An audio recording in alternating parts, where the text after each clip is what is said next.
Dialogando con el padre Raúl Sánchez. Ayer subí un video sobre el tema de la Biblia, qué es la Biblia y para qué es la Biblia. Y proponía un ejemplo que la Biblia, como significa conjunto de libros o biblioteca, pues decía que cada libro que contiene la Biblia, pues es como una sección de esa gran biblioteca. Entonces, también proponía el ejemplo que si alguien va dentro de esa gran biblioteca y se mete, por ejemplo, a la sala de ciencia, ¿no?, y quiere saber sobre temas de ciencia, pues los va a encontrar allí, ¿no? Pero si de pronto está buscando algo de ciencia y se mete a la sección del Génesis, por ejemplo, entonces se va a desilusionar porque no va a encontrar la temática que él desea encontrar allí. Pues muy bien, vemos entonces que la Biblia en cada uno de sus libros haga de cuenta que es una sección, ¿no?, o una sala de esa gran biblioteca. No se olvide, querido amigo, que Biblia significa conjunto de libros o biblioteca. Entonces entramos a la sala del Génesis, o entramos a la sala del Éxodo, o entramos a la sala del libro de Números, o entramos a la sala del Levítico, a la sala del Deuteronomio, o a la sala de los profetas, o de los jueces, o de los reyes, o entramos al Nuevo Testamento, a la sala de Mateo, de Lucas, de Marcos, de Juan. Entramos a la sala de donde está Pablo, y esa sala está subdividida en Gálatas, en Filipo, en Romanos, en Corinto, etcétera, etcétera. Y así podemos recorrer todas las salas de esa gran biblioteca, es decir, de la Biblia, para encontrar la temática y para saber el querer de Dios, ¿no?, con su pueblo, para su pueblo.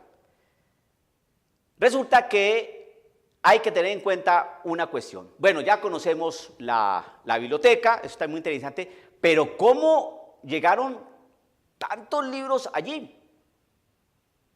Entonces eso se da a lo largo de muchos siglos y escritos por diferentes hombres, sabios, poetas, santos, etcétera, etcétera, que escribieron después de muchos años experiencias, ¿no?, testimonios, narraciones de sus antepasados.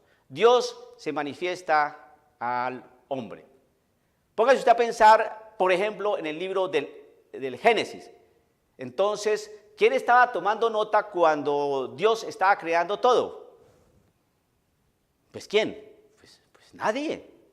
¿Y quién estaba tomando nota cuando Dios estaba haciendo a Eva, ¿no?, de la costilla de Adán? Eva no existía. Adán estaba dormido. ¿Y quién estaba escribiendo ese dato? Entonces, cuando vemos las cosas de esa manera, eso es lo que llaman textos difíciles.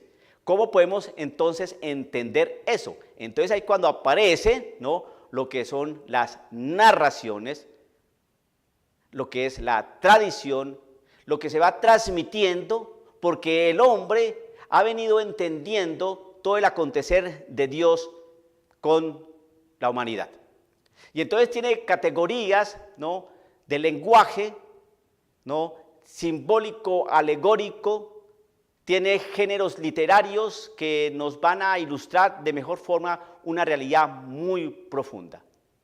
Eso que estoy diciendo, por ejemplo, de que Dios estaba creando al hombre. Si no existía hombre, ¿quién estaba escribiendo esa narración? Entonces aquí es cuando usted ve que los acontecimientos se van suscitando, pero es después de un tiempo que se van escribiendo. Y primero se van contando. No olvide usted, querido amigo, que en la época del Antiguo Testamento, la gente que sabía escribir y leer era muy poca, era muy escasa. Los pocos que sabían leer y escribir eran los eruditos, los escribas, las personas doctas, que tenían conocimiento, pero la gran mayoría del pueblo no sabía leer ni escribir. Entonces, ¿cómo se transmitía esa enseñanza del Antiguo Testamento?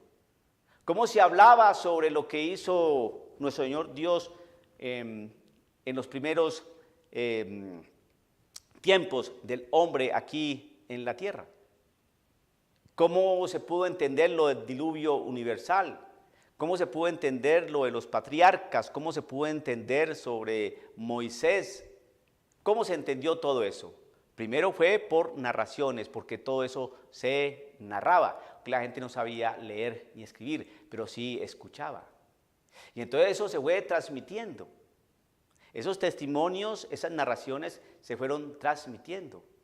Eso es lo que llama tradición, de tradere, que significa entrega. Fueron entregando una serie de narraciones, una serie de testimonios de manera oral. Después es que eso pasó a quedar consignado por escrito. Entonces, cuando usted entra a esa gran biblioteca llamada Biblia, entonces usted ya va a entender que no es que estuviera alguien tomando nota, un agiógrafo, es decir, un escritor bíblico. No existía ningún agiógrafo o varios agiógrafos tomando nota del acontecer de Dios con un pueblo. No. El agiógrafo empezó a escribir, fueron muchos años después de que, en virtud de su sabiduría, de su santidad o de la inspiración precisamente por Dios, ¿no? Por eso son libros inspirados. Entonces, después de esa inspiración, de orar, de meditar, de analizar el dato narrado y recibido, entonces de escuchar el testimonio, entonces estas personas llenas del Espíritu de Dios empezaron a escribir eso que le narraron, esas experiencias y esos testimonios. Así es que se fue elaborando cada sala, es decir, cada libro de la Biblia. Así se fue elaborando el Génesis, y se fue elaborando el libro del Éxodo, y se fue elaborando el Deuteronomio, y se fue elaborando el Levítico y el libro de los jueces, etc. De la misma forma, cuando llegamos al Nuevo Testamento, llegó Cristo Jesús, creció, llegó a una etapa más o menos de los 30 años y empieza una vida pública. Y cuando nuestro Señor Jesucristo empieza a anunciar la buena noticia del reino, a hacer milagros, a hablar con propiedad, a dejar sentada bien su enseñanza y su doctrina, no había nadie por ahí tomando nota. Aquí el Señor Jesús caminó por el agua, aquí el Señor Jesucristo multiplicó los panes, aquí el Señor Jesucristo, todos se metieron en un aposento y tomó el pan. No. Fueron años después que se escribieron ese tipo de acontecimientos o esos acontecimientos. Entonces, querido amigo católico, usted va a ir comprendiendo cómo se organizó esa gran biblioteca que hoy tiene usted en su casa, que se llama Biblia. Primero que todo por la tradición, es decir, por esas narraciones y esos testimonios que se contaron a lo largo de muchos años. Entonces usted va comprendiendo que nuestro Señor Dios tuvo dos maneras de revelarse: a través de la tradición, es decir, de las narraciones y de los testimonios, y de la escritura. No todo lo que el Señor Dios hizo, por ejemplo, vemos en el Nuevo Testamento, en el Evangelio de San Juan, que no todo lo que el Señor hizo, ¿no?, o dijo, quedó consignado en la escritura. Pero sí la revelación se puede entender, la revelación de nuestro Señor se puede entender de una manera oral y de una manera escrita. Ahora bien, para que esa parte oral y esa parte escrita no se desvirtúe, existe algo que se llama magisterio. Entonces, toda la revelación que nosotros conocemos de Dios para nosotros, para un pueblo elegido y después para toda la humanidad, está sostenida y avalada por un magisterio. Ese magisterio es el que cuida, el que custodia que lo que está allí, ya sea de manera tradicional o por la tradición, por las narraciones, por los testimonios, y esa parte escrita no sea desvirtuada, no se cambie nada de allí. Por eso es tan importante leer la Sagrada Escritura en la iglesia.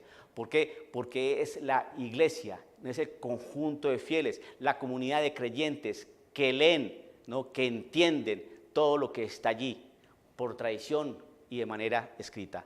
¿Qué es lo que le pasa ahora a los protestantes o qué fue lo que les pasó? precisamente porque como Martín Lutero no quiso nada con iglesia, quítese de allí, comunidad de creyentes, quítese de allí, comunidad de fieles, yo simplemente con la Biblia.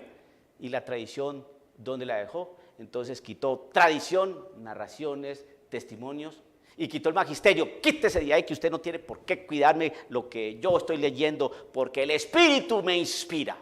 Y yo y la Biblia y yo. Biblia y yo Biblia. Y la iglesia, la comunidad de fieles, ¿dónde la dejó? Y el magisterio, que permitía que no se desdibujara o se trastocara ese depósito de fe, ¿dónde quedó? Pues lo destruyó. Y entonces por eso es que aparecieron tantas iglesias protestantes, porque siguieron el ejemplo de su papá Lutero. Y por eso es que aparecen tantos protestantes, ¿no?, comentando mis videos, insultándome. ¿Por qué? Porque no conocen Biblia. No conocen Biblia. Me da mucha pena, queridos amigos, que tal vez se le está produciendo un cáncer por ahí en el colon, porque aguantarse a este sacerdote tiene que ser de una gran valentía, porque después las insultadas son enormes. De todas maneras, pues ustedes me insultan y yo los bendigo. Pónganse a estudiar más bien en lugar de que se les forme por ahí una úlcera. La cosa sí queda bien clara, queridos amigos. La forma más fiable de comprender el mensaje del Señor para nosotros es que se haga esa lectura en la iglesia. ¿Por qué? Porque la iglesia ha venido asumiendo toda esa tradición, ha venido asumiendo todos esos escritos y los ha venido evaluando, orando, discerniendo, ¿no? Con eso se ha venido acompañando, con eso ha venido haciendo doctrina, con eso ha venido acompañando a un pueblo, porque el Señor en su escritura dijo que iba a fundar una iglesia. Y con Pedro, sobre Pedro, y a Pedro le dio unas llaves y le dio una potestad de atar y desatar. Entonces todo eso hace que la comunidad de fieles tenga pastores fidedignos, fieles a esa palabra. Los protestantes rompieron con esa fidelidad. Los protestantes rompieron con la iglesia, con la comunidad de fieles, rompieron con el magisterio, y por eso ellos tienen diferentes enseñanzas, diferentes enfoques frente a la doctrina. Así ellos digan que no, pero sí es así. Entonces, querido amigo católico, usted está en la iglesia correcta. La Biblia no cayó de arriba de un día para otro.